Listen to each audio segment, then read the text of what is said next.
Fuck!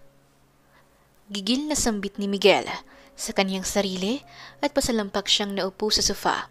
Sinuntok-suntok pa niya ng sobrang lakas ang kanyang ulo at sinabunutan ng kanyang sariling buhok. He really messed up. He knows that to himself that he's fucking fucked up after telling his mother those hurtful words. Dahil sa pagmamahal niya sa isang babae, ay nawalan siya ng galang sa kaniyang magulang. Bumuga ng napakabigat at malalim na buntong hininga ang binata. Tumayo siya mula sa kanyang kinauupuan at dumiretso sa kanyang ref. Kinuha niya ang kanyang bottle of hard wine.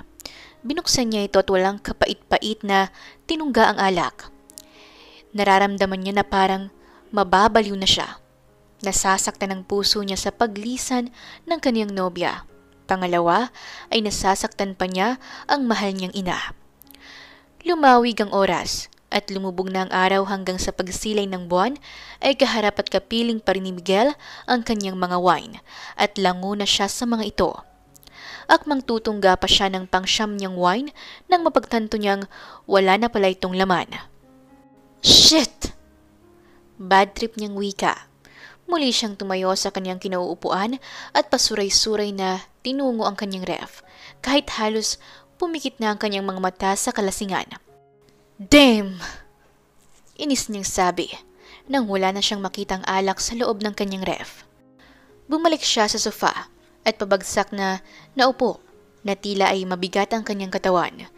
Dalawang kamay na nakadipa ang kanyang mga balikat sa sofa habang nakatitig siya sa kisame.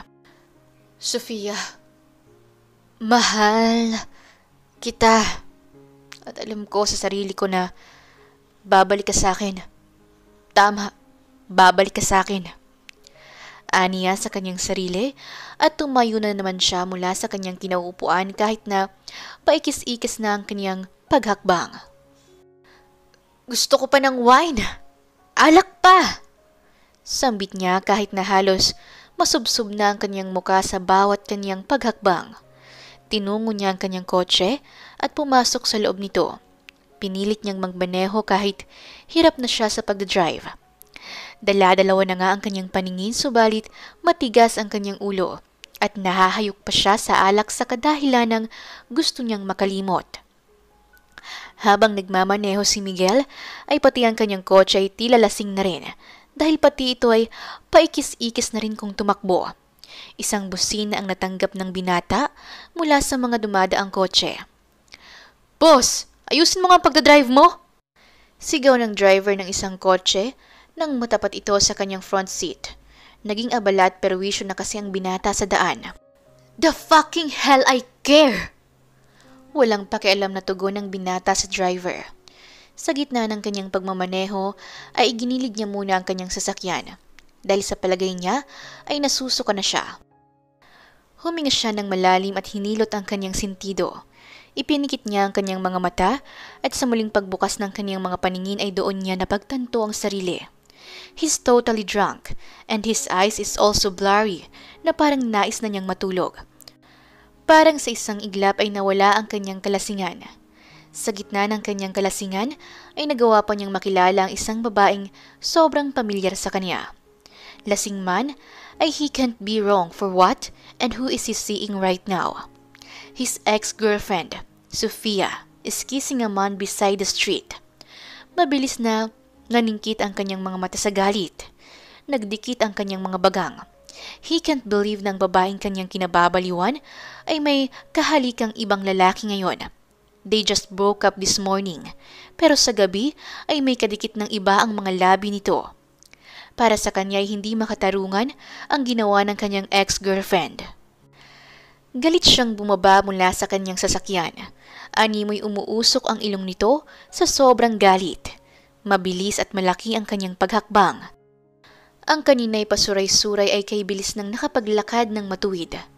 Walang kamalay-malay ang dalawang naghahalikan na may leon na palang nakaambang sa kanilang tabi. So, this is the man you replace me with? Matigas at marinitong wika. Natigilan naman ang dalawang nagpapasarap sa bawat labi ng isa't isa nang marinig ang galit na tinig. Kinabahan si Sofia at mas lalo pa siyang kinabahan nang magtama ang mata nila ng kaniyang dating nobyo. Miguel? Halos manginig niyang bigkas nang makita sa mga mata ng lalaki ang labis na galit. Nag-aapoy ang mga mata nito at nakakuyom ang mga kamao. Who is... Hindi na naituloy ng lalaking kahalikan ni Sofia ang nais niyang sabihin nang lumipad na ang kamao ni Miguel sa pagmumukha nito. Tumaob ang lalaki at napasubsob pa ang mukha nito sa daan. God! Tarantang sigaw ni Sofia habang hindi niya alam ang kung ano ang dapat niyang gawin ng sakyan na ni Miguel ang lalaki na hindi pa nakakabawi mula sa pagkahilo nito dahil sa malakas na suntok ng binata. Miguel! Stop! Stop it, Miguel! Miguel! Hindi magkamayaw na sigaw ni Sofia nang pinagsusuntok pa ng husto ng binata ang lalaki. You ugly man! How could you replace me ng ganun-ganun na lang sa ganyang itsura? Nag-aalab sa galit nitong wika, sabay suntok na naman sa mukha ng walang kalaban-laban ng lalaki. Miguel! Tama na! Miguel! Awat ni Sofia habang buong lakas niyang hinihila palayo si Miguel mula sa kaniyang bagong lalaki. Malakas na iwinaksi ni Miguel ang kamay ng dalaga at matalim niya itong tinitigan sa mga mata. Napatuwid ng tayo ang dalaga sa matalim na titig ni Miguel at iniwan naman ni Miguel ang bugbog saradong lalaki. This? That man? You replaced me with that man? Galit na galit niyang sambit sa kanyang dating nobya at napapaatras na lang ito sa malakas at maitim na aura ng binata. Ipinagpalit mo ko sa pangit na lalaking ito? Oo, siya! Siya nga! Buong pwersang sagot ng dalaga. Kaya niya akong pasikatin bilang isang modelo kapag sinunod ko ang gusto niya. Kapag nangyari yun ay makukuha ko ng lahat ng gusto kong bilhin. Kaya oo, siya ang lalaki ko. Siya ang dahilan kung bakit kita iniwan. Besides, wala ka namang silbi. I've been dating you for such a long years, pero hindi ko pa nakukuha ang nais ko mula sa'yo. Matapat na wika ng dalaga na ikinaiba naman ang mukha ni Miguel. So, Mama was right, that you only after my wealth and not to my love? Mahinang tanong ng lalaki habang iniinda ang sakit na kanyang nararamdaman sa loob ng kanyang puso nang bitawan ng dalaga ang mga katagang iyon. Tell me, now! Halos putok ugat na dugtong ni Miguel nang matagal bago siya sagutin ng dalaga. Oo, minahal kita dahil kailangan kita. Pero hindi mo na ibigay ang gusto ko kaya iniwan na kita. Dahil wala rin naman akong mapapala sa pagsama ko sa'yo. Humagalpak sa tawa si Miguel. Tawa na halos hindi makapaniwala sa kanyang naririnig. He can't believe that the woman he is defending to his family is really a gold digger. He smirked at pailing-iling ang kanyang ulo. You know what? The house, the car, condo, money, everything you need. Kayang-kaya kong ibigay sa'yo kahit ngayon pa. I'm just waiting a good chance to prove my family that they are all wrong about you. Aniya sa babae at may kinuhang maliit na box mula sa kanyang bulsa. At napatingin naman ang dalaga sa kung ano ang binunot ng lalaki mula sa bulsa nito. Miguel opens the small box and show the woman what it is. A diamond, right? Wika ng binata at ang mga mata naman ni Sofia ay napako sa singsing. The diamond is shining just like your eyes right now. Do you know how much it worth? Dugtong niya at ang bato ng singsing ang ibig niyang sabihin. It can buy you everything. Everything you dream for. Sambit niya. Miguel, I lied. I love you so much. And that is true. Miguel, I'm not breaking up with you. Sabi ng dalaga at hindi nito maalis-alis ang kaniyang paningin sa naturang mamahaling diamond. Muling umiling-iling ang binata sa kahibilis ng pagbabago ng desisyon ng kaniyang ex-girlfriend. I can't believe you. I can't believe that I love someone like you. You're showing your true colors, Sofia. Aniya rito at biglang bumangon ang lalaking binugbog niya kanina na may hawak na patalim. Akmang sasaksakin siya nito subalit mabilis niyang naagaw ang kutsilyo mula sa kamay nito at akmang sasaksakin niya rin sana ito gamit ang sarili nitong kutsilyo nang bigla nanlabo ang kanyang mga paningin. Tila may pumukpok sa kanyang batok upang unti-unti siyang mawalan ng malay. Bumigat ang mga talukap sa mga mata ni Miguel hanggang sa tuluyan na siyang natumba sa kalsada. Kinaumagahan ay unti-unting nagmulat ng mga mata si Miguel. Masakit ang kanyang ulo at napahawak siya sa kanyang batok. Is it just a dream? Tanong niya sa kanyang sarili nang mapagtanto niyang nasa loob siya ng kanyang kotse. Ow! It hurts! Aniya. No, it's not a dream. Sagot naman ng isang babae na nasa backseat. Mabilis na lumingon si Miguel upang kilalanin ng taong nagmamay-ari ng boses na yon. Alexa? Bulalas niya sa pangalan ng kanyang pinakabatang pinsan na nasa edad 17. Yeah, it's me. And I can tell you that you really fuck up yesterday night. Kaya pinukpok na kita ng bote para tumino ka. Sagot nito. You brat! Oh, shut up. Why don't you thank me for the favor I did for you? Kung hindi pa ako dumating ay nasa kulungan ka na ngayon. Saad nito. Anyway, I want to bring you home yesterday night since I can drive. But I remember, I don't have a license. I was finding you yesterday night to tell you something but I found you so cringe. Tell me something about what? It's about your dad. And it's about your caretaker, Aga. What about Aga? I heard Aga wants to go home to his province in Davao. And about your dad? Maybe it's about the company. Sagot nito. Hindi na lumawig pa ang usapan ng magpinsan at agad na umuwi si Miguel sa bahay ng kanyang ama. Dad, is there anything you want to tell me? Bungad tanong niya sa kaniyang ama na kasalukuyang nagkakape. Have a seat, my son, and have a coffee with me. Sagot nito at naupo naman ang binata.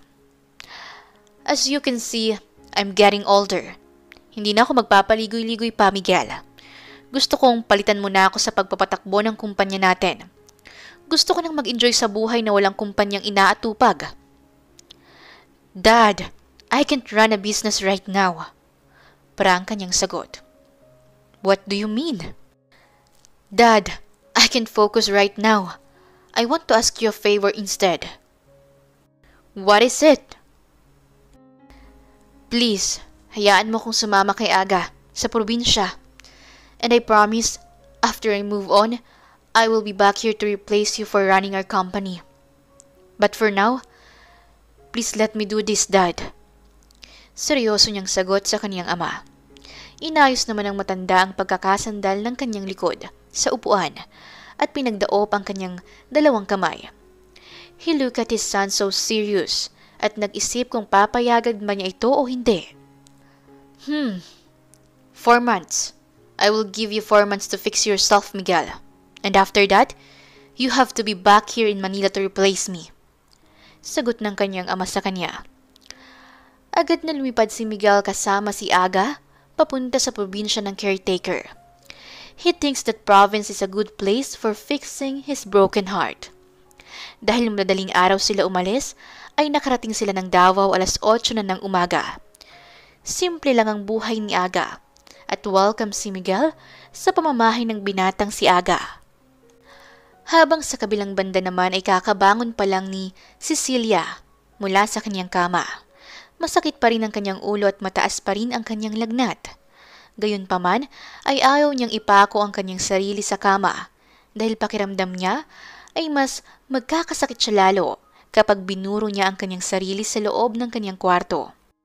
Masakit man ang ulo at matamlay ang katawan ay nag-unat ng katawan ng 18 anyos na dalaga. Lagnat! Layuan mo ako! Aniya sa kanyang sarili habang pikit matang naguunat ng kanyang katawan.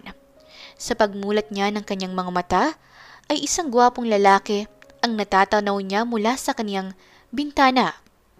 Moreno ito, but that man looks so great and handsome sa kulay itim nitong t-shirt.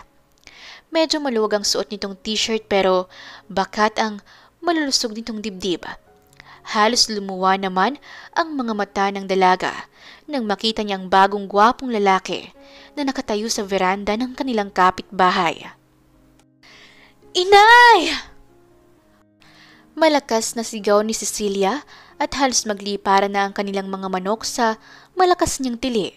Naalarma naman ang ina ng dalaga, pati ang batang lalaki nitong kapatid na nagmadaling bumangon sa kani-kanilang mga kama para puntahan ang dalaga. Habang si Cecilia naman ay kumaripas ng takbo pababa na parang wala lang itong lagnat. "Ang kabaong ko! Nasaan na? Nasaan ang kabaong ko, inay? Gusto kong makita ang sarili ko sa kabaong ko dahil tila nandyan na ang anghel ko." Sigaw ng dalaga at kunot noon namang nakatitig ang ina ng dalaga sa kanya, pati ang kapatid nito. "Ate, anong kabaong mo ang pinagsasasabi mo?" Kamot ulong tanong ng bata sa kaniyang ate. "Junjun, patay na ako. Bakit mo ako nakikita?" Baliw niyang sagot.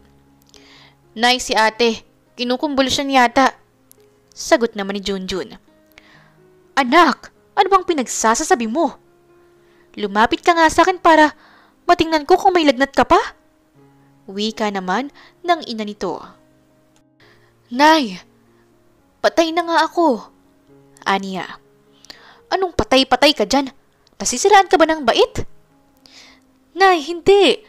May anghel na kasi akong nakita kanina. Siya na yata ang sundo ko. Nakatayo pa nga siya sa veranda ni na Aling Marites eh." "Ay, Diyos ko po."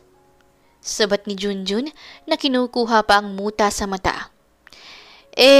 Bagong dating yon, yung pogi. Kanina dumating yan kasama ni Kuya Aga. Nung nagising ako kanina, hindi mo yun anghel. Hay nako, mga babae talaga. Basta nakakakita ng pogi nagiging baliw. "Totoo siya? Hindi siya anghel?" Hindi makapaniwalang sagot ng dalaga. Sa tanang buhay niya ay ngayon lang siya nakakita ng ganoon kagwapong lalaki. "Junjun, ate mo baliw na. Oras na pala. Napuyat ako kakabantay sa ate mo kagabi. Punta ka muna kina Aling Marites at humingi ka ng tanglad pang sahog. Kakatay tayo ng manok para mahimasmasan ang ate mo." Utos ng ina ng dalaga. "Nay, ako na!" Presenta ng dalagang may lagnat. Napatingin naman ang kanyang ina at ang kanyang kapatid sa kanya at bakas sa mukha ng mga itong pagtataka. Mahiyain kasi si Cecilia na manghingi ng tanim ng mga kapitbahay nila, pero ngayon ay nagpipresenta na ito. Hindi lang yun, may lagnat pa ito ngayon subalit kay lakas ng loob upang magpresenta. "Abay anak, himala!" Tanging bigkas ng ina nito sa pagkabigla sa itinura ng kanyang anak. Ngisi at kamot ulo na sumagot ang dalaga. Ano kasi ma, feeling ko po kasi ay lalagnatin ako lalo kapag palagi akong nandito sa loob ng bahay at sa loob ng kwarto." Palusot niya. Ay sus, kunwari. Pag-alas ka naman ng kanyang kapatid sa kanya. "Kung tama ako, magpapapansin ka lang dun sa bagong dating." Dugtong pa nito at tinapunan naman ito ng dalaga ng seryoso at masamang tingin upang kunwari ay mali ito sa sinasabi nito kahit na sapul naman siya. "Manahimik ka nga, Junjun. Dami mong alam." Sagot niya. "Tama na ang bangayan. Sige na, Cecilia. Manghingi ka na ng tangla doon kung yan ang nais mo." Pahintulot ng kanyang ina sa kanya. Malapad ng ngiti ang gumuhit sa labi ng dalaga. Kahit masakit ang ulo ay nakuha pa niyang maging masaya. Pakiramdam niya kasi ay nalove at first sight siya sa binata na ngayon ay kapitbahay na nila. Nais niya kasi itong makita at masilayan ulit. "Tao po! Kuya Aga! Kuya!" Sigaw niya at walang pakundangan na pumasok sa gate na kawayan ng may bahay. Mabait na tao kasi ang kapitbahay nila. Kahit na pumasok ka na agad ay okay lang. Narinig naman ni Aga ang boses ng dalaga sa labas, kaya dumungaw ito sa pintuan. Cecilia, ikaw pala. Anong sadya? Manghihingi po sana ako ng tanglad. 1 puno lang. Turo niya, habang humahaba ang kanyang leeg sa kakasilip sa loob ng bahay ng may bahay. Umaasa na makikita niya ulit ang binata. Nagtaka naman si Aga sa dalaga. Tanglad kasi ang hinihingi nito, subalit tila parang may hinahanap ito sa loob ng kanyang bahay. Cecilia, sino ang hanap mo? Yung pogi. Nadulas niyang bigkas. Ay, saan po ba nakatanim ang tanglad niyo? Pambawi niya sa katagang kaniyang nabigkas. Ngumisi naman si Aga at humakbang pa ng ilang hakbang palapit sa dalaga. Kahit ayaw kasing aminin ng dalaga, ay alam ng binatang si Aga kung anong kinakahaba ng leeg ng babae. Oo, bakit ganyan ka makatingin sa akin, kuya? Utal-utal niyang wika sa pagkailang. Kung titigan at suriin kasi siya ng binata ay para itong x-ray kung makasuri. Tagos hanggang buto. Ay sus, ikaw ha? Si Miguel ang hinahanap mo ano? Hindi tanglad. Panunokso nito. Sinong Miguel, kuya? Hindi ko nga kilala yun eh. Yung pogi, di ba? Siyang hanap mo? Ulit na tukso nito. Miguel palang pangalan niya? Sambit niya sa kanyang isipan. Anghat naman? Dugtong pa niya habang palihim na kinikilig ang kanyang atay para sa binata. Ay nako, wala akong alam dyan, kuya. Turan niya sa binata. Aga! Tawag ng isang lalaki na may mabilog na tinig sa pangalan ng binata. Sabay na napatingin naman ang dalawa na kasalukuyang nag-uusap ngayon sa gawi kung saan nanggaling ang boses na yon. Tila halos malaglag naman ang panty ng dalaga nang muling matunghaya ng gwapong lalaki. Mabilis namang nilingon ng binatang si Aga ang dalaga upang hulihin ito kung paano nito titigan ang binatang tinatangi nito. Subalit kay bilis namang umiwas ng dalaga. Alerto niyang binawi ang kanyang natutuksong mga paningin. Huh! Muntik na yun ah! Wika niya sa kanyang isipan at inayos niya ang kanyang sarili at mukha na namangha sa gwapong lalaki. Sunod-sunod rin ang pagkabog ng kanyang puso na parang may paligsahan sa loob nito sa sobrang lakas ng pagpintig nito. Kay gwapo, kaaya-aya at sobrang nakakaakit ang lalaki. Ikaw, Cecilia, panguudyok ni Aga. Aga, your mama said kumain na daw tayo. Wika ni Miguel. Miguel, halika nga muna rito. May ipapakilala ako sa'yo. Sabi ni Aga sa binata. Halos magsitayuan naman lahat ng balahibo ni Cecilia sa kaniyang katawan. Pati ang balahibo niya sa pang-ibaba niyang parte ay tila parang nakatayo na rin. Alam niya kasi sa kaniyang sarili na siya ang ipapakilala ni Aga sa gwapong lalaki. Mabilis niyang sinabit sa kanyang tenga ang hibla ng kanyang buhok at palihim na bumuga ng hangin sa kanyang palad at inamoy ito upang siguraduhin na hindi siya nangangamoy patay. Ayos! Aniya sa kanyang isipan nang walang umaalingaw-ngaw na masangsang na amoy mula sa kanyang bibig. Miguel, Cecilia, pakilala ng lalaki nang magkalapit na ang binata. Cecilia, Miguel, dugtong pa ni Aga. Nagtama naman ang mga mata ng dalawa. Diyos ko, ano ba itong nilalang na nilikha mo? Siya na yata ang guhit ng kapalaran ko. Wika niya sa kanyang isipan habang parang naiihi na siya sa kilig. Nice to meet you, Cecilia, sabi ng binata at inilahad ang isang kamay nito na siya namang kay bilis na tinanggap ng dalaga. Nice to meet you too. Hindi magkanda-ugaga niyang sagot at nabubulol pa siya sa labis na kilig at kaba. Gigil niyang wika sa kanyang isipan.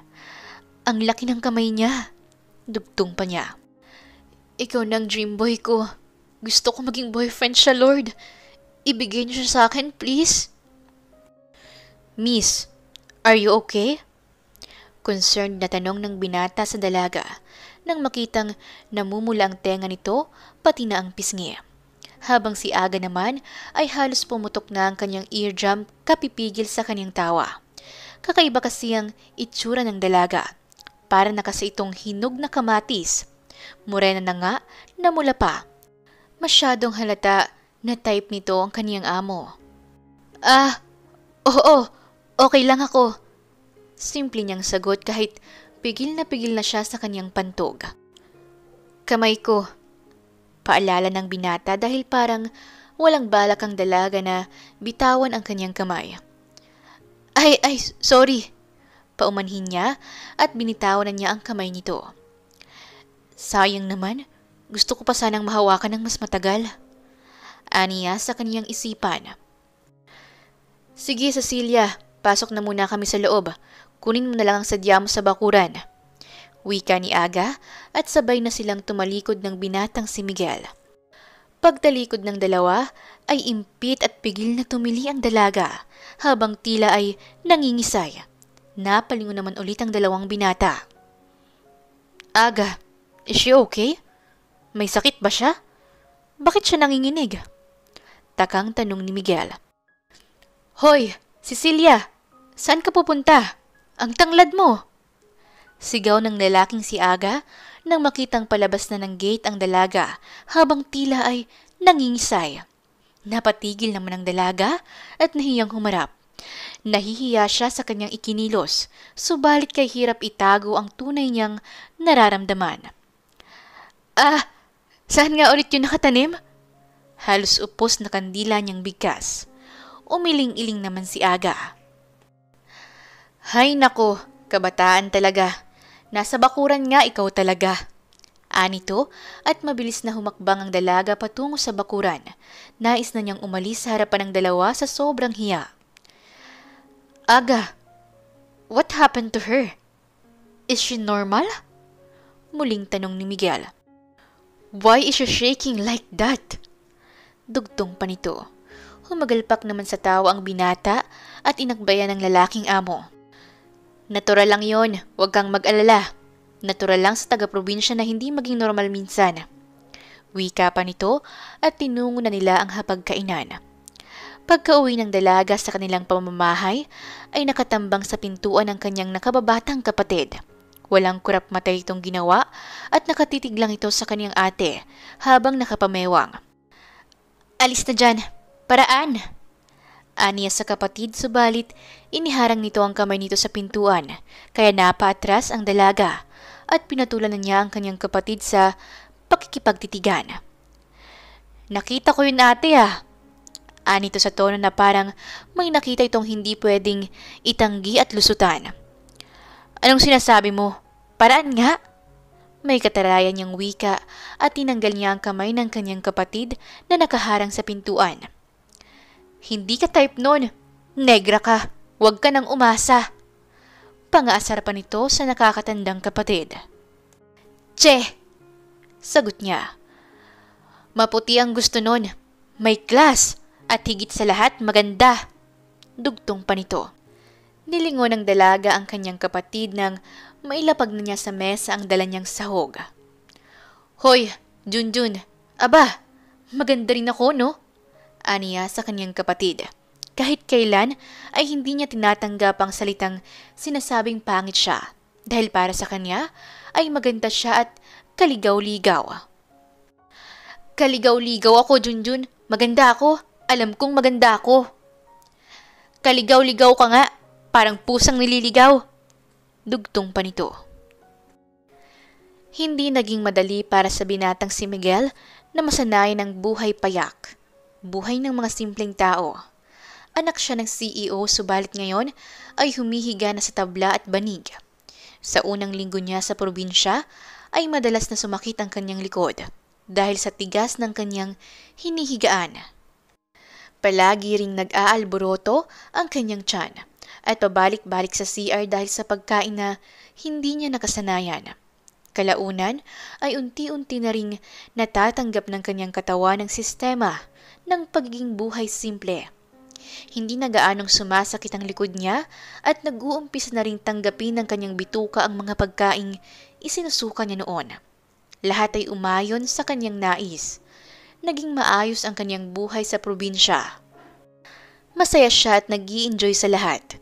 Kasalukuyan siya ngayong sumasama sa binatang si Aga sa palengke. Tinutulungan niya ito sa pagbubuhat ng mga basket ng mga isda upang ibenta. Masaya siya sa buhay na iyon.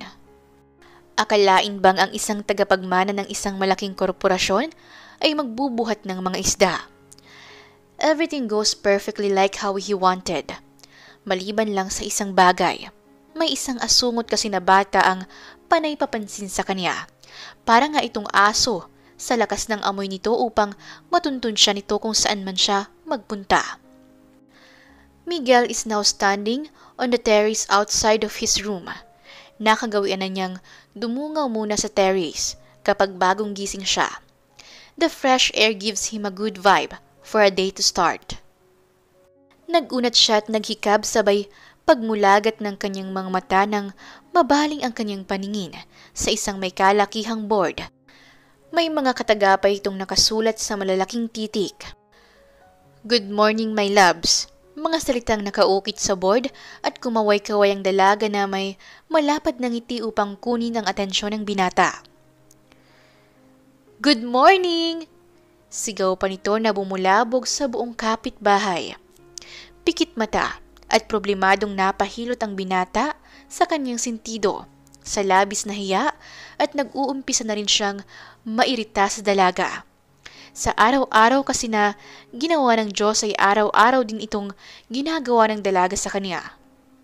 Kaya kahit saan tuloy siya magpunta ay kumpulan ng panunukso ng mga tao sa dalaga. Siya na mismo tuloy ang nahihiya para rito. Ngunit kabaliktaran sa dalaga.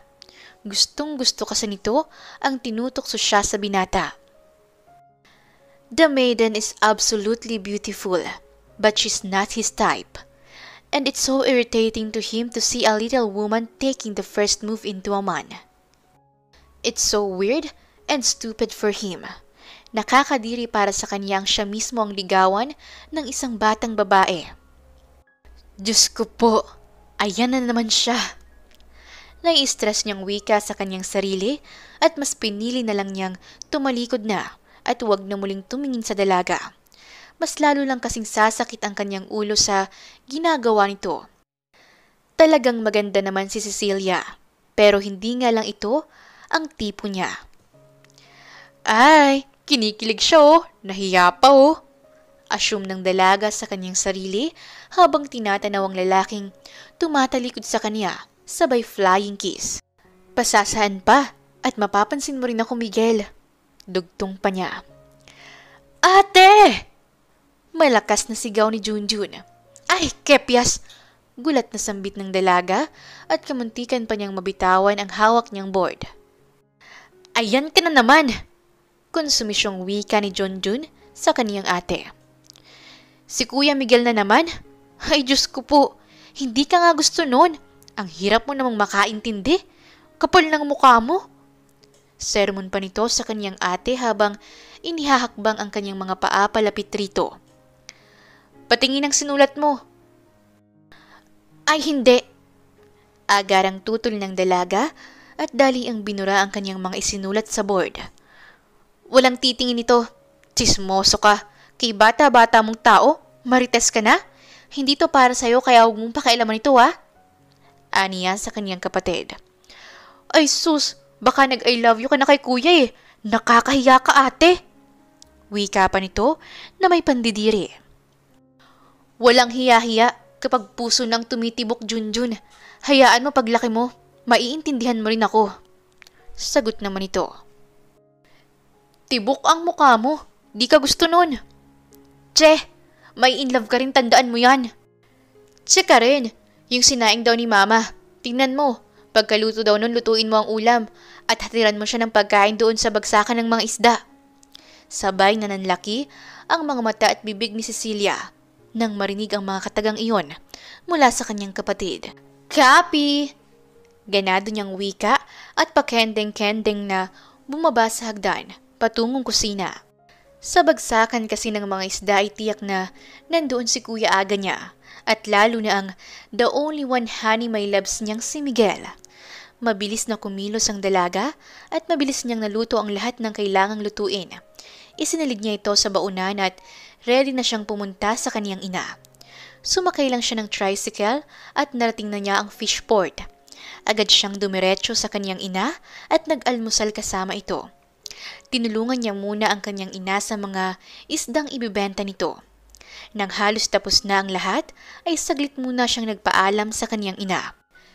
Iihi raw muna siya, pero ang totoong sadya niya ay ang puntahan si Miguel.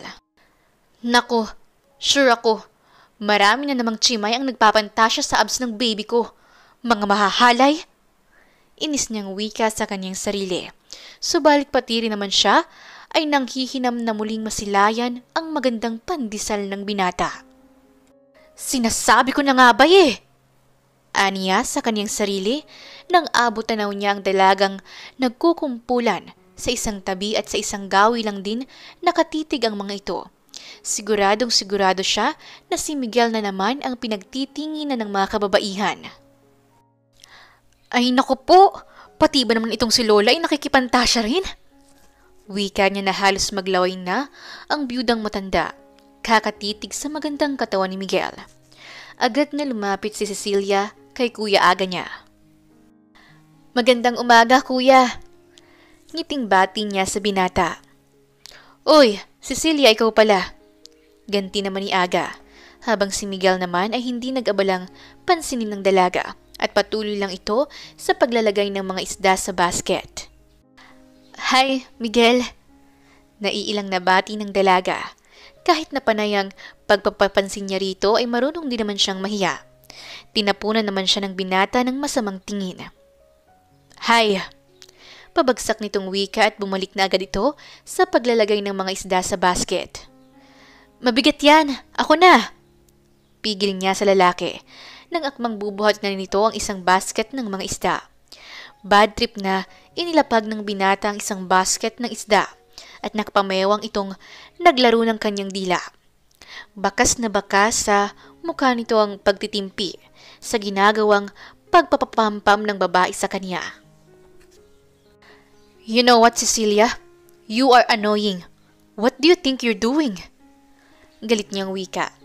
Inis na ginulo niya ang kanyang sariling buhok nang sa muli ay walang kahit anong reaksyon ng dalaga. Nanatiling nakatitig lang ito sa kanya at hindi kumukurap. Kay tigas naman ang mukha ng batang ito. Hindi marunong mahiya at nakakawala ng pasensya. Nakaka-disappoint pa. Cecilia, ano bang gusto mo? Bakit mo ginagawa to? Ikaw! Matapang at buong pusong paglalahad ng dalaga ng kaniyang tunay na pag-ibig sa lalaki.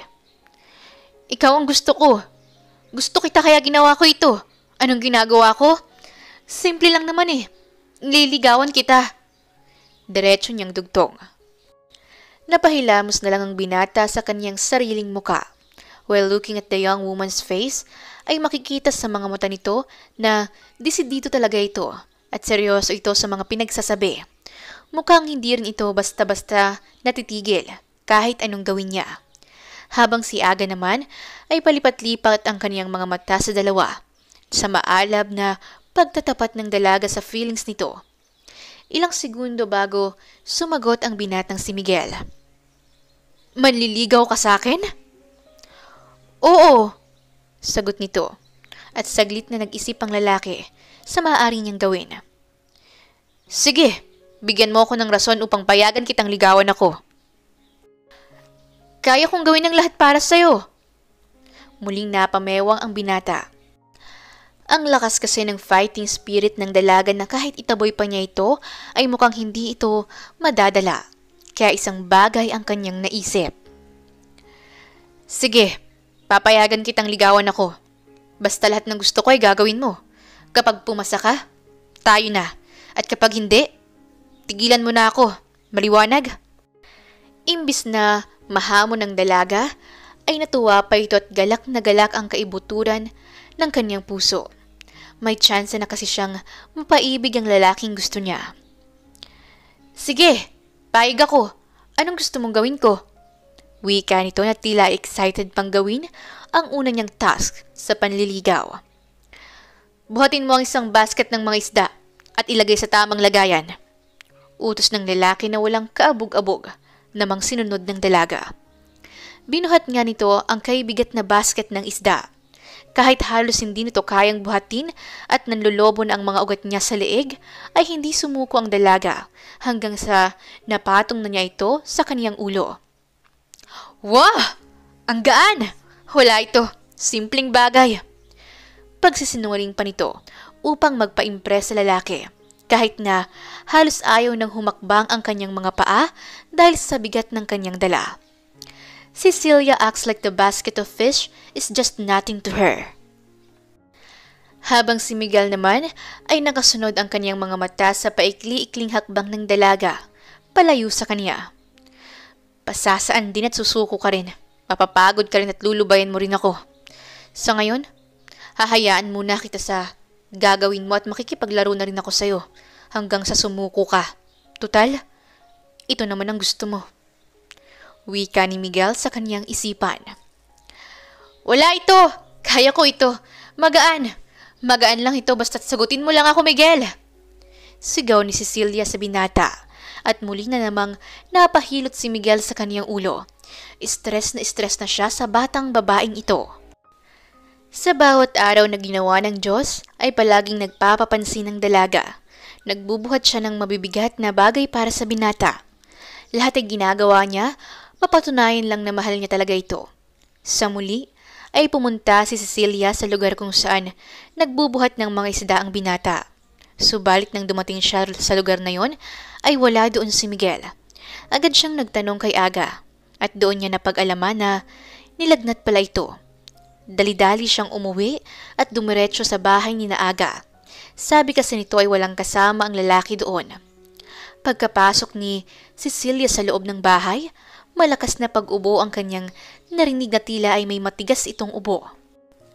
Agad niyang tinungo ang kwarto at mangbubuksan na niya ang pintuan nang bigla itong bumukas kasabay nun ang pagkatumba ni Miguel. Maagap niya itong sinalo. Sa sobrang bigat ng katawan ng lalaki at sa katangkaran nito ay napaluhod ang kanyang tuhod sa sahig. Nang magkalapat ang kanilang mga katawan ay tila parang mapapaso siya sa sobrang init nito. Kay taas ng lagnat nito na tila ay nag-aapoy at nag-aalab. Cecilia, bakit ka andito? Wala akong ipapagawa sa'yo. Nanghihinang wika ng lalaki, sabay sinubukan nitong tumayo. Subalit hindi pa nga nito nabubuhat ang kanyang katawan ay muling bumagsak ang ulo nito sa balikat ng dalaga. Kita mo nang hindi mo kaya ang kulit mo. May lambing na wika ng dalaga at tinulungan niyang tumayo ang binata na hindi naman naging labag sa loob nito. Inalalayan ng dalaga si Miguel na makahiga ito ulit sa kama. Salamat.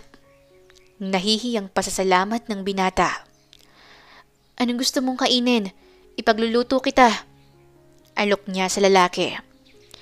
Umuwi ka na, Cecilia. Wala akong ipapagawa sa'yo. Kalimutan mo muna ang panliligaw ko sa'yo. Gagawin ko ito sa'yo bilang kaibigan na lang muna. Aniya. Tumingin ang lalaki sa dalaga na tila ay kay lalim ng kanyang iniisip tungkol rito. The girl she only played to surrender ay inaalagaan siya ngayon. Cecilia is a good woman, kind, and everything good is in her. He hates to admit but he is now started to like that girl. It's been how many days na masaya siya at ngumingiti dahil sa babae. Araw-araw na niya itong naiisip at lagi siyang excited na makita ito. But she's too young for him. Gusto ko ng lugaw, aniya sa dalaga. Maghintay ka lang dito ha, ipagluluto na kita. Tura naman ito at agad nang dumiretso sa kusina. Pagkapunta ng dalaga sa kusina ay agad siyang nakapamewang. Bigla kasi siyang nagkaproblema. Kahit taas naman kasi ng lagayan ng mga kagamitan ng mga ito. Paano niya ito aabutin if 5'2" lang siya? Mahirap talaga pagpandak. Di bale, Maliit man, ay may ibubuga rin. Determinado niyang wika sabay kuha ng bangko at pinatungan ito pandagdag sa kinulang niyang height. Matagumpay niyang nakuha ang kaldero. Ang dali lang naman pala eh. Dugtong pa niya at akmang bababa na siya sa bangko ay biglang natisod niya ang kanyang sariling paa dahilan upang bumagsak siya sa sahig. Nasagi pa ng kalderong hawak niya ang kawang nakasabit dahilan upang maglikha ng napakaingay na tunog. Aray ko! Ngiwi niyang sambit dahil tila napasama ang kanyang balakang. Aray ko ulit! Muli niyang sambit nang bumagsak ang kawa sa kaniyang ulo. Napabalikwas ng bangon naman ng binata nang marinig nito ang mga kalansing na nagsilaglagang mga kagamitan. Cecilia, okay ka lang ba dyan? Sigaw na tanong ng binata sa dalaga. Nais man niyang puntahan ng dalaga subalit mabigat talaga ang kaniyang katawan. Oo, okay lang ako. Okay lang ako, Miguel. Nahulog lang ang kaldero. Palusot niya. Huwag mo na akong intindihin dito. Magpahinga ka na. Dugtong pa niya habang iniinda ang kanyang balakang. Hindi na nag-abala ang binata upang tumayo pa. Bagkus ay napangiti na lang ito. Not bad to be my girl. Anito sa kanyang isipan. Napatigil naman ang binata sa kanyang iniisip nang mapagtanto kung anong binitawan ng kanyang isipan. My girl. Pag-uulit niya at muling ngumiti. Well, I guess that's how it should be. Makalipas ng ilang minuto ay tapos na sa pagluluto si Cecilia. Inilagay na niya ang lugaw sa mangkok tsaka binalikan ng binata. Inilapag niya muna ang mangkok na maliit sa mesa at tinulungan niyang bumangon ng binata mula sa kama hanggang sa maayos itong nakaupo. Susubuan na lang kita ha, wika niya sa lalaki. Kaya ko naman, Cecilia. Tutol ng lalaki nang bigla itong natatawa. Bakit? Anong nakakatawa? Taka niyang tanong at humagalpak lang sa tawa si Miguel. Tingnan mo nga yung mukha mo, puro uling. Hagalpak na bigkas ng binata. Punong-puno kasi ng uling ang mukha ng dalaga na ani mo'y anak ng gamo-gamo. Ito naman, wag mo nang tingnan ang mukha ko, kumain ka na muna. Hayaan mo akong alagaan ka ngayon, Miguel. Aniya at tumigil sa kakatawa ang binata. Cecilia is kind but brat woman. Hindi napipigilan sa nais nitong gawin. Gaya na lang sa panliligaw nito sa kanya. He is amazed by the woman's determination and attitude. Kahanga-hanga. Sinubuan ng dalaga ang binata hanggang sa maubos nito ang lugaw. Ayan, tapos na. Mabuti na bang pakiramdam mo? Medyo gumaan na. Salamat at pinuntahan mo ako dito kahit hindi ko sinabi. Nandito lang naman ako eh. Mahalin mo man ako o hindi. Lagi akong nandirito para sa'yo. Sagot niya tsaka ngumiti. Napatitig ng husto si Miguel sa mukha ng dalaga. Nailang naman si Cecilia sa mga titig nito sa kanya. Bakit ganyan ka kung makatingin ka sa akin? Sabi ko nga sa'yo, huwag mo munang pansinin ang uling ko sa mukha. Nahihiya niyang sabi rito. Cecilia, how much do you like me? Seryosong tanong ni Miguel. Gusto kita. Gustong gusto kita. At hindi ko may paliwanag kung gaano kita kagusto. Nag-uumapaw ang tibok ng puso ko para sa'yo, Miguel. Matapat niyang turan rito. Nakailang boyfriend ka na ba? Wala pa. Sagot niya at muling tumawa ang binata. Kung ganon, ako pa ang magiging boyfriend mo kung sakali? Oo. Kung sakali. Sagot niya. Then, masaya ako na maging boyfriend mo. Sagot ni Miguel na kinamulagat ng mata ng dalaga. Talaga? Boyfriend na kita? Yes, and this time, ako ang susuyo sa'yo. Ako ang lalaki sa relasyon natin. Kaya wala kang ibang dapat gawin para sa akin. Gaya ng kung anong ginagawa mo noon para lang sa akin. This time, let me be the man for us.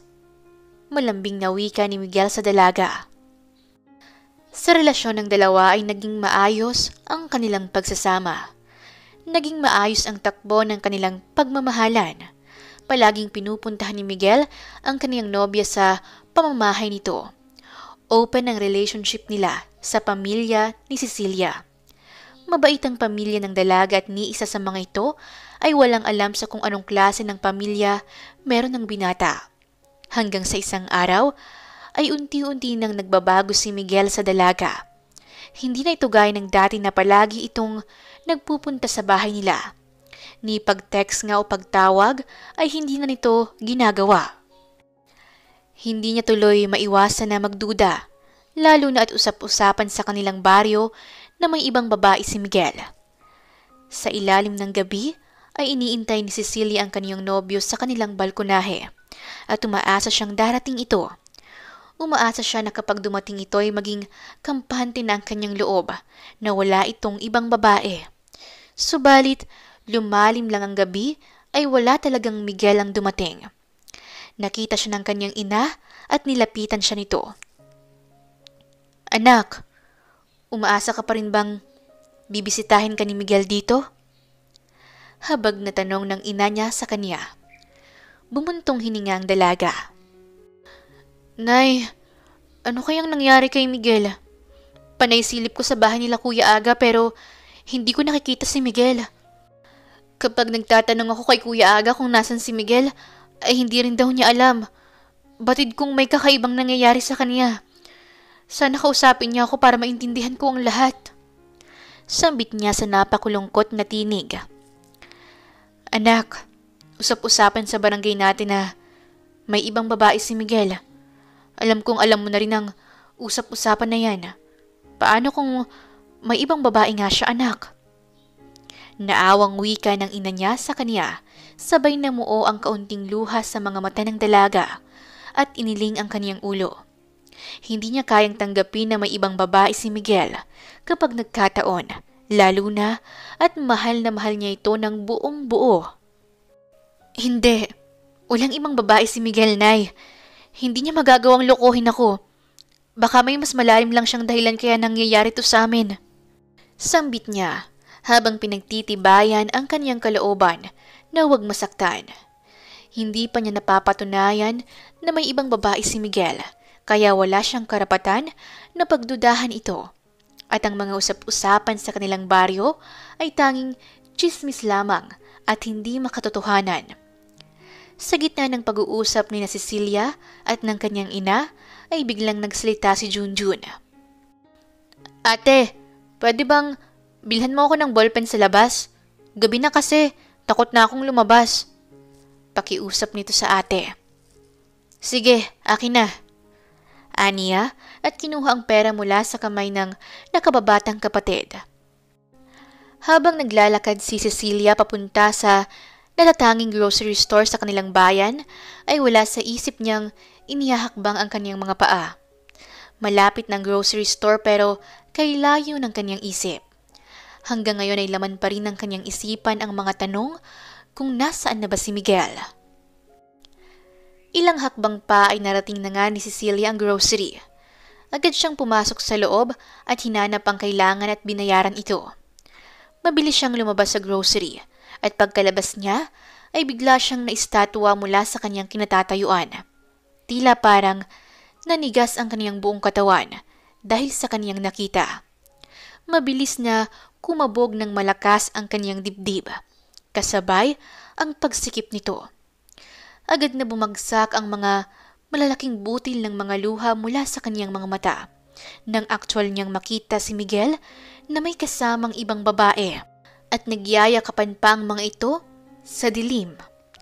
Padabog at malaking hakbang niyang nilapitan ng dalawa. "Cecilia?" Bulalas na bigkas ni Miguel nang makita niyang dalagang galit na galit habang malalaking hakbang na lumalapit sa gawi nila. "Taksil!" Bagsak na sambit ni Cecilia, sabay hablot sa babaeng nakayakap kay Miguel at malakas itong sinampal. Nabigla ang babae sa pagkakasampal ng dalaga sa kanya. "Ano bang kasalanan ko sa'yo?" Mataray na sambit ng babae. "Malaki!" Malakas niyang turan. "Malaki ang kasalanan mo sa akin dahil nilandi mo ang nobyo ko. Inagaw mo sa akin ng boyfriend ko, malandi ka! Wika niya habang lumuluha sabay sabunot sa babae. Masakit! Reklamo ng babae habang nakapulupot ang kanyang buhok sa mga kamay ni Cecilia. Cecilia! Tama na! Cecilia! Awat ni Miguel habang kinakalas ang mga kamay ng nobya sa babae. Malandi kang babae ka? Isa ka pa! Singhal niya sabay binitawan ang buhok ng babae at malakas na sinampal ang mukha ni Miguel.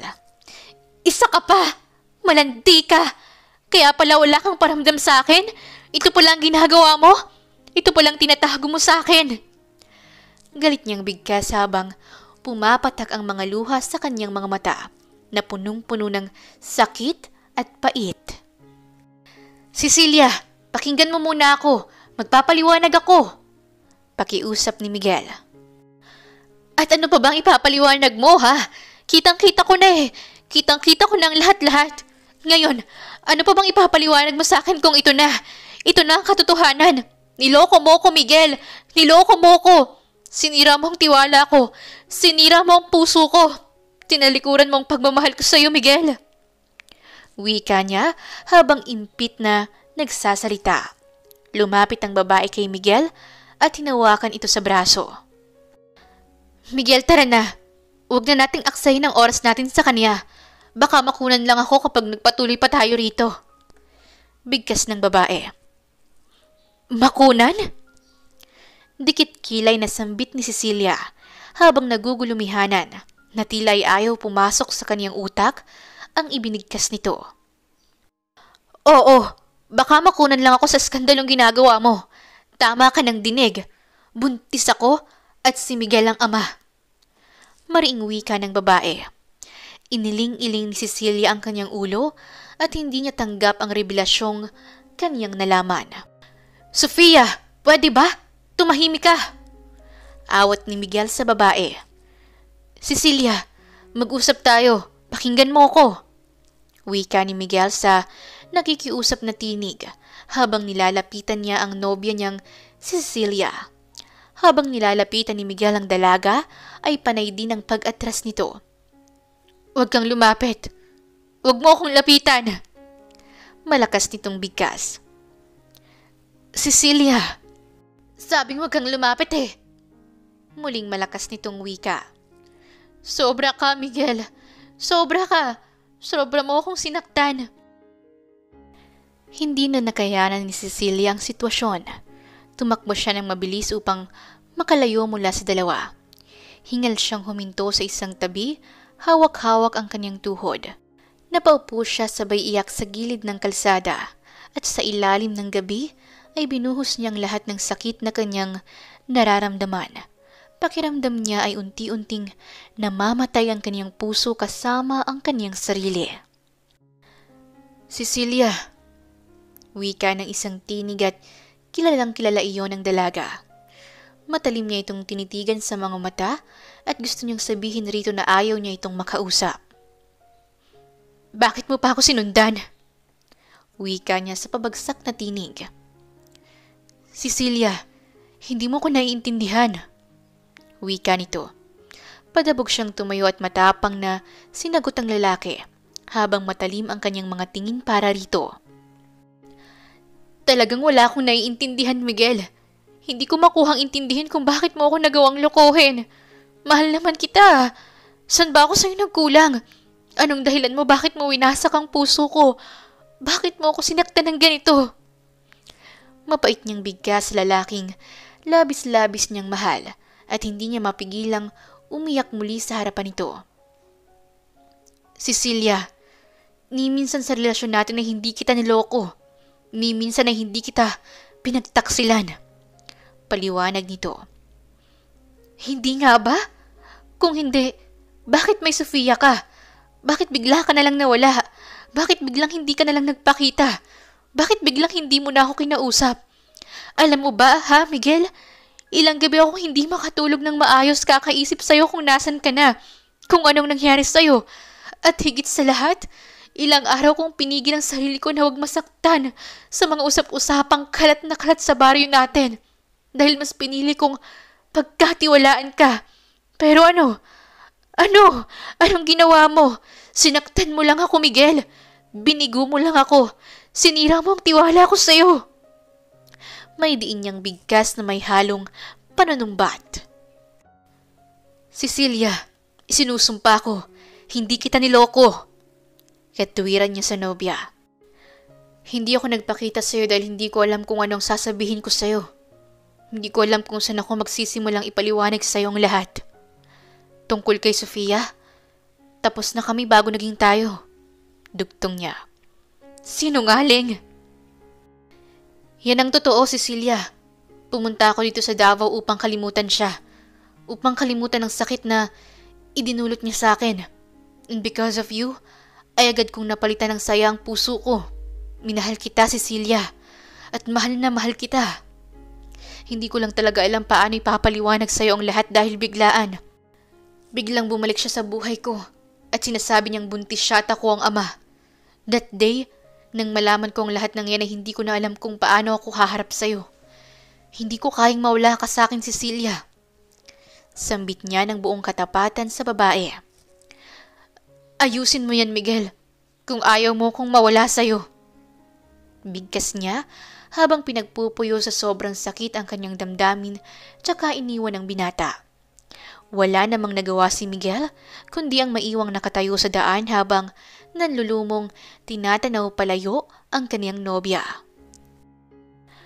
Matapos ang araw na yon ay pabalik-balik si Miguel sa bahay ni na Cecilia. Nagbabaka sakali na harapin siya ng dalaga. Subalit ni isang beses ay hindi siya hinarap nito. Gayunpaman ay hindi tumitigil si Miguel sa panunuyo sa dalaga. Lumapit ang ina ni Cecilia sa binatang nag-iintay na harapin ng dalaga. Miguel, sa tingin ko ay tigilan mo na ito. Nakabuntis ka at may pananagutan ka na. Hindi na tamang magpatuloy pa kayo ng anak ko. Miguel, gusto kita para sa anak ko at wala akong pagtutol sa pagmamahalan ninyong dalawa. Pero mali na ito dahil may magiging anak ka na. Maawa ka sa bata, Miguel. Wika nito sa binata. Naiintindihan ko po kayo. Mahal na mahal ko po ang anak ninyo. Mahal na mahal ko si Cecilia. Pakisabi po sa anak nyo na pupunta po ako ulit dito sa pamamahay ninyo bukas. At iintayin ko siyang kausapin ako. At kapag bukas ay hindi pa niya ako haharapin, ay aalis na po ako. Babalik na po ako ng Maynila upang pakasalan si Sofia. Pakisabi po kay Cecilia na siyang hihintayin ko sa magiging desisyon ko. Tura ng binata sa ina ng dalaga bago nilisan ang pamamahay nito. Sinabi nga ng ina ni Cecilia sa dalaga ang nais iparating ni Miguel sa kanya. Nay, mahal ko po si Miguel. Naluluhang sambit ng dalaga. Kung ganon, harapin mo siya mamaya, anak. Ayusin niyo ang lahat. Kung mahal talaga ninyo ang isa't isa, ay kaya ninyong lampasan ang pagsubok na ito. Payo ng ina niya sa kanya. Kinagabihan ay handa na si Cecilia na kausapin muli si Miguel at ayusin ang relasyon nila. Anak, may gustong kumausap sa'yo. Wika ni Aling Sedi sa anak. Nandyan na po ba si Miguel, Nay? Tanong niya at nananabik na muling makita ang lalaking mahal niya. Naniniwala siya na mahal nila ang isa't isa at kaya nilang ayusin ang mga nasira sa relasyon nila. Bumaba si Cecilia at sa pagbaba niya ay hindi niya inaasahan ng taong madadatnan niya. Sofia? Kunot niyang bigkas sa pangalan nito. Tumayo ito sa kinaupuan nito tsaka nagsalita. Cecilia, pwede ba kitang makausap? Tanong nito sa dalaga. Hindi sumagot ang dalaga at inilihis niya ang kanyang atensyon sa ibang direksyon. Ngunit ang tainga niya ay handang makinig para sa babae. Cecilia, alam kong mahal mo si Miguel at mahal ko rin siya. Pero hindi ako pumunta dito para sabihin sa'yo kung gaano ko siya kamahal.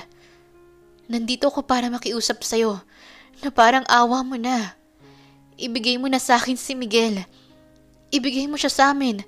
Sa akin at sa anak niya, Cecilia. Ayaw kong mawalan ng ama ang anak ko.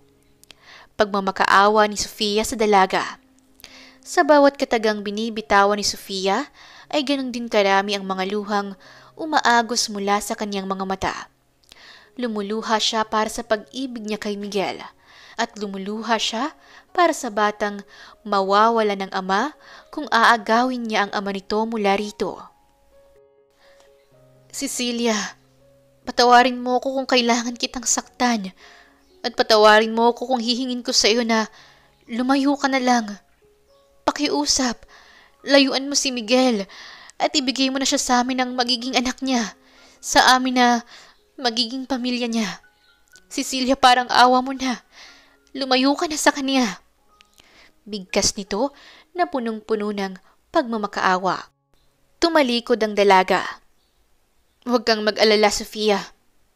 Mabubuo ang pamilya mo. Bigkas niya sa garalgal na tinig, sabay bagsak ng malulusog na mga luha mula sa kanyang mga mata. Labis siyang nasasaktan, labis siyang nahihirapan, ngunit kailangan niyang magparaya para sa isang batang isisilang sa mundo. Kailangan niyang palayain ang taong mahal na mahal niya. Matapos ng pag-uusap na yon, ay maayos na nagpasalamat si Sofia kay Cecilia. Nang dumating si Miguel, ay hindi niya ito hinarap. Bagkus ay nagkulong siya sa kanyang kwarto at mag-isang lumuluha, mag-isang nasasaktan. Hanggang sa kinaumagahan ay nabalitaan na lang niya na wala na si Miguel, na umuwi na ito sa Maynila kasama si Sofia. Nanlulumo ang kanyang puso sa ginawa niyang pagpaparaya sa taong ayaw niyang palayain. Hanggang sa nabalitaan niya na lang kay Kuya Aga niya na ikinasal na ito kay Sofia. Muli na namang lumuha ang kaniyang mga mata. 2 buwan na mula noong umalis si Miguel kasama si Sofia, ay doon din niya nalaman na buntis din pala siya at si Miguel ang ama. Gayunpaman ay hindi na siya naghabol. Mas pinili niyang buhayin ang kanyang anak ng mag-isa. Lumayo siya mula sa baryo nila at lumipat ng lugar upang makaiwas mula sa mga tsismis ng kanyang mga taga-baryo. Lumipas ang 5 taon ay malaki na ang anak ni Cecilia kay Miguel. Maayos niya itong pinapalaki ng mag-isa. Sa bawat tinitignan niya ito ay wala siyang ibang naaalala kundi ang lalaking minahal niya. Paano ba naman kasi kamukhang kamukha ito ng ama nito, mula sa mata maging sa ilong at ngiti. Masasabi niyang ang anak niya ay si Miguel II. Sa loob ng 5 taon ay walang naging ibang lalaki si Cecilia sa buong buhay niya. She tried to date someone pero wala talaga siyang minahal. Kaya she enjoyed her life being a single mother to Manigo, her son. Mama, I think I really look like my daddy. Wika ng kanyang anak habang nakatitig ito sa litrato ng kanyang ama. Kahit na hindi sila nagkatuluyan ni Miguel ay kahit kailan ay hindi siya nagtanim ng sama ng loob dito. At higit sa lahat ay hindi niya pinagkait sa anak niya na makilala ang ama nito kahit sa picture man lang. Kumpiyansa rin naman siyang nasa laki ng mundo ay hindi magkikita sina Miguel at Manigo. Of course, baby, you really look like your daddy. Pogi ka at magkasing pogi kayong dalawa. Malambing niyang wika sa kaniyang anak. Mommy, kailan ba babalik si Daddy?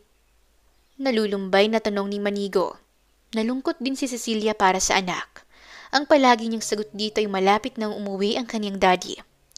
Lingid sa kalaman nito na walang daddy ang uuwi. Bagay na kinaaawaan ni Cecilia sa anak dahil umaasa ito sa daddy na kahit kailan ay hindi na uuwi. Baby, how about punta tayo sa Star City at mag-play ka doon? Or manood tayo ng movie. Gusto mo ba? Paglilihis niya sa usapan nila ng kaniyang anak. Namutawi naman ang magandang ngiti sa mga labi nito at agad na umuo sa kaniyang ina. Habang sa kabilang banda naman ay nababagot na si Miguel, kakahintay sa tawag ng kanyang private investigator at sa wakas ay tumawag ito sa kanya. May maganda ka na bang ibabalita sa akin? Sambit ni Miguel na tila ay naiinip na sa kahihintay ng may kwentang impormasyon tungkol kay Cecilia. Sir, wala po talaga. Pinuntahan na rin namin ang baryong sinasabi ninyo pero nabalitaan naming umalis ng babaeng si Sede sa baryong iyon. Ayon na rin sa nakalap naming impormasyon ay unang umalis si Cecilia sa bahay na yon at buntis daw po ito. Ulat nito sa amo. Buntis? Bulalas niya. Matagal na niyang pinapahanap si Cecilia, ngunit ngayon lang niya nalaman na buntis ito. Mas lalo niyo pang hanapin si Cecilia! At kapag nahanap niyo na siya, ay bibigyan ko kayo ng malaking pera. Pangako ko yan sa inyo. Sambit niya sa imbestigador at binaba ang tawag. Matapos niyang magpakasal kay Sofia, ay hinintay niya itong manganak.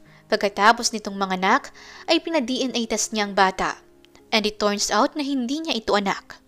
Anak ito ni Sofia sa naging kalandian nito. Tinakbuhan ito ng lalaki kaya wala itong naging choice, kundi ipako sa kanya ang bata. Matapos niyang malaman ng totoo, ay mabilis siyang nakipaghiwalay kay Sofia at bumalik sa Davao. Ngunit ayaw sabihin ng pamilya ni Cecilia kay Miguel kung nasaan ang dalaga, kaya umuwi siyang bigo sa Maynila. Ngunit magpahanggang ngayon ay patuloy niyang hinahanap ang dalaga. He doubt ng pinagbubuntis ni Cecilia noon ay anak niya. Matapos ng lahat ng trabaho ni Miguel sa kaniyang office, ay agad siyang nagtungo sa mall upang makipagkita sa pinsan niyang si Alex. Birthday kasi nito at shopping ang hinihiling nitong regalo.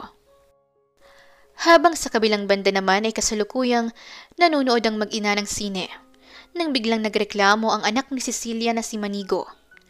Mommy, naiihi ako. Anito. Okay, let's go baby. Sagot niya sa anak at akmang sasamahan niya ito nang bigla itong nagreklamo. Mommy, I can handle na po. Big boy na po ako and I can do jingle na po by myself po. Sabi nito sa ina na tila ay nahihiya na itong nagpapasama kasi nga big boy na siya. Ngumiti naman si Cecilia sa anak. Are you sure? Paniniguro niya sa anak. Yes po, Mommy. Alam ko naman po kung saan ang CR dito at alam ko po ang daan pabalik dito. Tura nito at napangiti si Cecilia sa anak. Okay, kung yan ang gusto mo, basta make sure na bumalik ka agad, okay? Okay po, Mommy. Sagot nito sa ina at umalis na ito habang tinatanaw siya ng kaniyang ina. Kampante naman si Cecilia na payagan ng anak kasi madalas na sila doon at may GPS din ito sa bag, kaya kahit papaano ay kampante siya. Nang matapos mag-CR si Magno, ay agad na niyang tinatahak ang daan pabalik sa ina, nang biglang may nahagip ang kaniyang paningin. Isang taong nakatayo sa isang sulok habang may kausap sa phone. Isang taong kilala niya. Isang tao na kahit tagal niyang hinintay. Malapad ng ngiti ang gumuhit sa mga labi ng bata. At agad na tumakbo palapit sa lalaking nakita nito at agad na hinablot ang Amerikano nitong suot. Daddy! Nasasabik na bigkas ng bata habang panay ang hablot sa suot ni Miguel. Nagtaka naman si Miguel kung bakit siya nito tinatawag na daddy. Ngunit sa tagal niyang tinititigan ng bata ay may kakaiba siyang naramdaman. Tila ang batang ito'y sobrang malapit sa kanya at ang mukha nito ay halos kahawig niya. Ibinuka ng bata ang dalawang kamay niya at nais na magpakarga kay Miguel. Kinarga naman ni Miguel ang bata. Daddy, ang tagal mo naman bumalik. I've been waiting for you ng sobrang tagal. Mommy didn't tell me na babalik ka today. Maybe it's her surprise for me. Masayang masaya na wika ng bata sa nakilala niyang ama. Really? You wait for me? Tumango-tango ang bata bilang sagot. Sobrang saya rin ng puso ni Miguel sa batang hindi niya kilala. Baby, what is your mommy's name? Tanong niya at kumamot ng ulo ang bata. Hay nako daddy, you forgot mommy's name na. Anito at napatawa si Miguel ng bahagya. Di ba nga, Cecilia ang name ni mommy? Dugtong nito at tila may kampana na tumunog sa tenga ni Miguel. How does this kid call him daddy? At nagkataon lang ba na Cecilia din ang pangalan ng mami nito? Or else sila na ang matagal niyang pinapahanap? Kahit hindi pa siya sigurado, ay may saya na siyang nararamdaman sa loob ng kaniyang puso. Daddy, ang tagal mo kasing bumalik eh. Next time, Daddy, wag masyadong matagal ha. Balik ka kaagad kasi makakalimutin ka. Patuloy na sambit ng batang makulit. Baby, where's your mommy? Tanong ni Miguel sa bata. Nandoon, sagot nito at sabay nilang tinahak ang daan papunta kay Cecilia. Habang si Cecilia naman ay nag-aalala na sa kaniyang anak. Ang tagal naman, puntahan ko na nga. Sambit niya sa kanyang sarili, sabay tayo mula sa kanyang kinauupuan at biglang nanlaki ang kaniyang mga mata sa kaniyang nakita.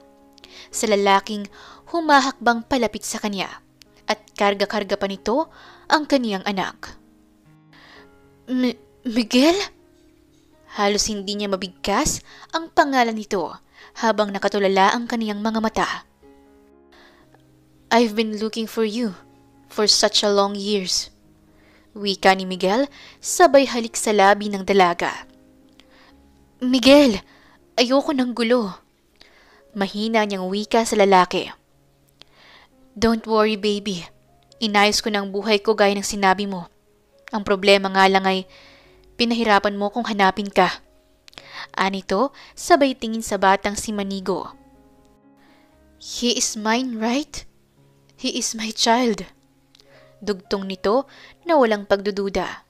Hindi na rin sinubukan ni Cecilia na magsinungaling pa dahil ang anak niya ay sobrang kamukha ng papa nito. Magkasabay na pinanood nilang tatlo ang movie.